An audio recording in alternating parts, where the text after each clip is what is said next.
नमस्कार मित्रांनो, स्वागत आहे तुमचं बालाजी के टॉक्स या आपल्या यूट्यूब चॅनलवर। तर मित्रांनो, Mahavitaran exam 2024 junior assistant account या पदासाठी आपण MCQ सिरीज चालू केलेली आहे बालाजी के टॉक्स या आपल्या यूट्यूब चॅनलवर। मागचे जे 4-5 आपण भाग केले आहेत ते व्हिडिओ तुम्ही पाहून घेतले नसतील तर पाहून घ्या। तुम्हाला नक्कीच एक्सपेक्टेड MCQ आहेत हे आपण एक स्टँडर्ड बुकमधून हे MCQ घेत आहोत, त्यामुळे याचा नक्कीच तुम्हाला फायदा होईल की 50 प्रश्न असणार आहेत 110 मार्क्ससाठी। 150 मार्कपैकी या ठिकाणी ज्युनियर असिस्टंट अकाउंट या पदासाठी। तर professional knowledge MCQ Mahavitaran junior assistant अकाउंटसाठीचा हा आजचा नवीन भाग आहे। तर आज 10 MCQ आजच्या व्हिडिओमध्ये पाहणार आहोत। तर आता सुरुवात करूया पहिल्या MCQ पासून मित्रांनो। तर तारीख सांगतो तुम्हाला या ठिकाणी महावितरण ज्युनियर असिस्टंट अकाउंट या पदासाठीची जी तारीख होती एक्झाम फॉर्म भरण्यासाठी ती तारीख वाढलेली आहे। या ठिकाणी 20 मे 2024 झालेली आहे। 20 मे पासून तुम्ही अर्ज करू शकता। तर या ठिकाणी तुम्ही ज्या विद्यार्थ्यांनी अर्ज केले नसतील त्यांनी तात्काळ अर्ज करायचे आहेत। तर MCQ सिरीजच्या या नवीन भागात आपण सुरुवात करत आहोत। पहिला MCQ आहे मित्रांनो, which of the following is not sub field of accounting. तर ऑप्शन ए आहे management accounting, cost accounting, financial accounting, book keeping. या ठिकाणी कोणतं या ठिकाणी अकाउंटिंगची सब फील्ड नाही, अकाउंटिंगचा हा प्रकार नाही आहे। तर बुक कीपिंग हा सब फील्ड नाही आहे अकाउंटिंगची। ऑप्शन डी उत्तर बरोबर आहे। Which of the following is not field of accounting, book keeping याचं उत्तर आहे। तर management accounting, cost accounting, financial accounting हे तीनही या ठिकाणी सब फील्ड आहेत अकाउंटिंगचे।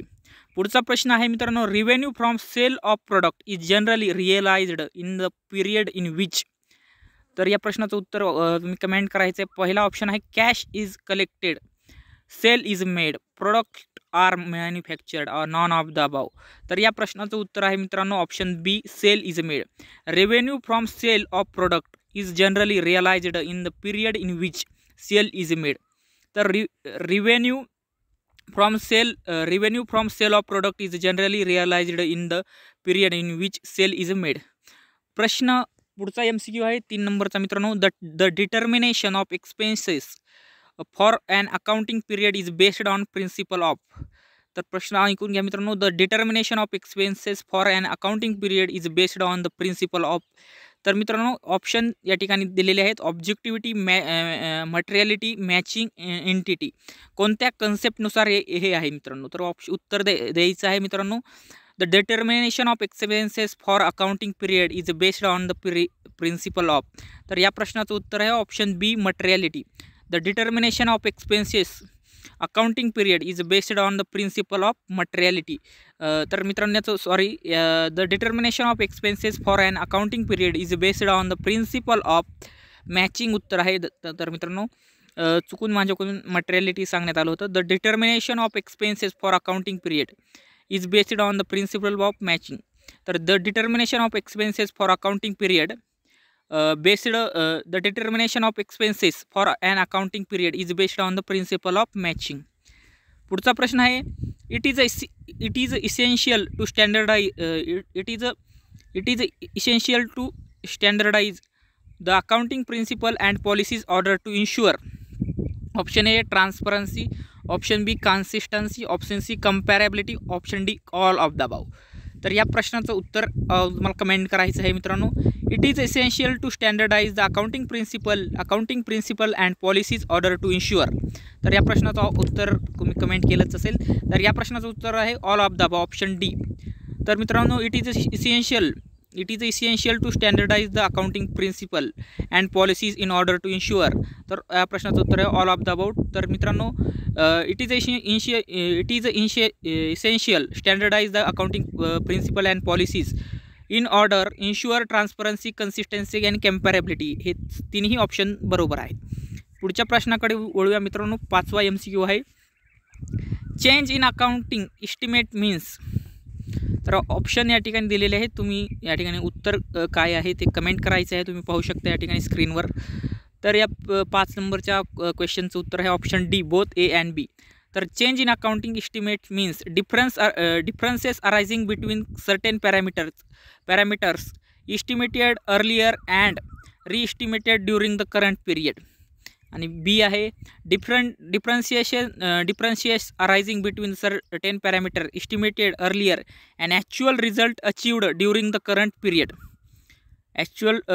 Result achieved during the current period and reestimated during the current period. हे ऑप्शन बोथ ए आणि बी दोन्ही याचं आन्सर आहे.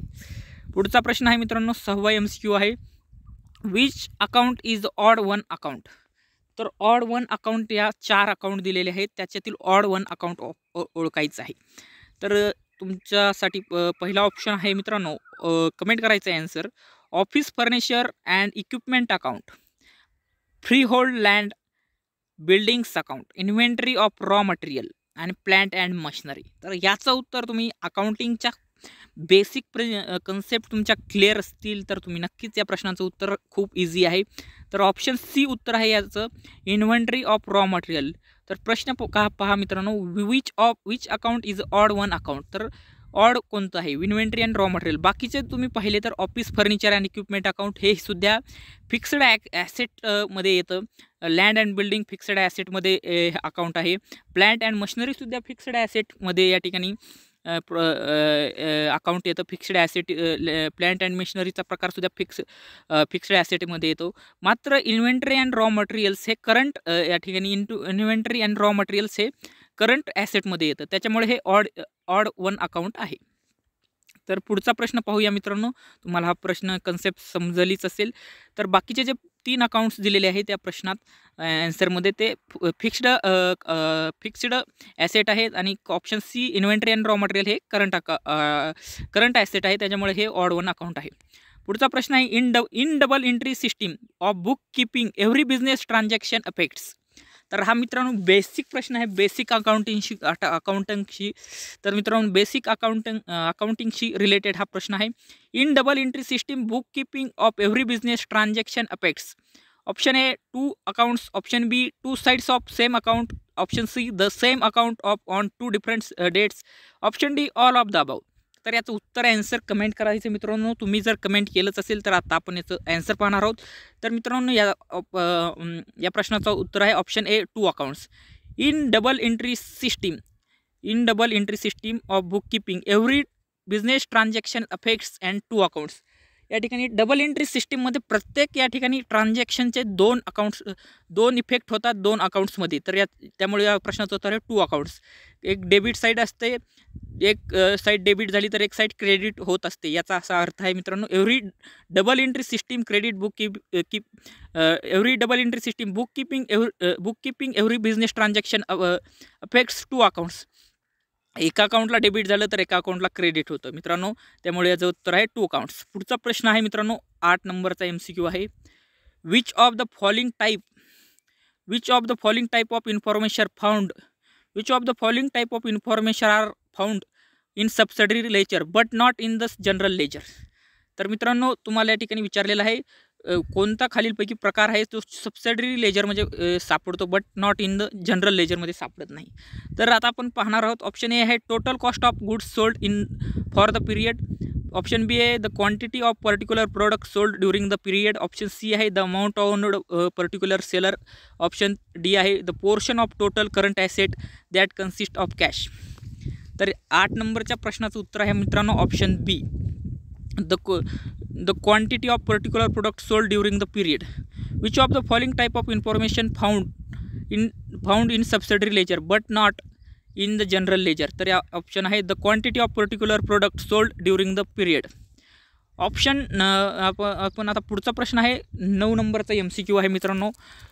मोस्ट या ठिकाणी IMP MCQ घेत आहोत आपण, जे एक एक्सपेक्टेड आहेत की येणाऱ्या एक्झाममध्ये येण्याची जास्त शक्यता आहे. बेसिक अकाउंटिंगशी रिलेटेड असतील, बाकीचे जे लॉशी रिलेटेड आहे, जे सिलेबसमध्ये प्रोफेशनल नॉलेजमध्ये जेवढे काही सब्जेक्ट आहेत त्याच्या संदर्भात आपण लेक्चरमध्ये सर्व MCQ कव्हर करण्याचा प्रयत्न करत असतो. तर तुम्ही पहिले जे MCQचे भाग पाहिले नसतील तर नक्की पाहून घ्या. महावितरण ज्युनियर असिस्टंट महावितरण भरती 2024 या प्लेलिस्टमध्ये जाऊन त्याची लिंक या व्हिडिओच्या डिस्क्रिप्शनमध्ये तुम्हाला भेटेल. तर पुढचा MCQ आहे मित्रांनो contra entries are passed only when.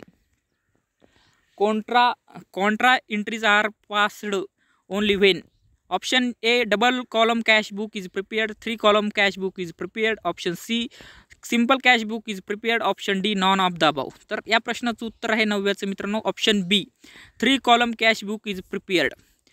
Contra entries are passed only when 3 column cash book is prepared. Contra entries are passed only when the 3 column cash book is prepared. पुढचा प्रश्न आहे the preparation of trial balance is for. तर मित्रांनो trial बॅलन्सचं preparation का केलं जातं विचारलेलं आहे. The preparation of trial balance is for locating error of complete omission, option A, option B locating error of principle, option C locating clerical error, option D all of the above. तर या प्रश्नाचं उत्तर आहे option C locating clerical errors. The preparation of trial balance is for locating clerical errors याचं उत्तर आहे. तर मित्रांनो हे होते आजचे टॉप 10 MCQ जे तुम्हाला महावितरण भरती ज्युनियर असिस्टंट अकाउंट 2024मध्ये येणाऱ्या परीक्षेसाठी आपण MCQ सिरीज जी सुरू केलेली आहे. Junior assistant professional knowledge top 10 MCQ घेत असतो प्रत्येक व्हिडिओमध्ये. याच्या आधीचे काही व्हिडिओ आहेत त्याच्यात तुम्हाला ते सर्व MCQचे व्हिडिओ पाहून घ्यायचे आहेत. येणाऱ्या परीक्षेत तुम्हाला नक्कीच याचा फायदा होईल. तसेच आपण नगरपरिषद लेखापरीक्षण लेखासेवा या पदासाठी जे व्हिडिओ बनवले आहेत ते व्हिडिओमध्ये तुम्हाला सुद्धा त्याच्यातही आपले प्रोफेशनल नॉलेजचे त्या सिलेबसनुसार व्हिडिओ बनवले त्याचाही तुम्हाला या महावितरण ज्युनियर असिस्टंट अकाउंट भरती 2024 या पदासाठी तुम्हाला फायदा नक्कीच होईल. तर तुम्ही नक्कीच संपूर्ण व्हिडिओ पाहून घ्यायचे आहे. तसेच स्पर्धा परीक्षांच्या माहितीसाठी बालाजी के टॉक्स हे आपलं यूट्यूब चॅनल सबस्क्राईब करायचं आहे. व्हिडिओ आवडला असेल तर व्हिडिओला लाईक शेअर कमेंट करा आणि व्हिडिओ पाहिल्याबद्दल तुमचे धन्यवाद.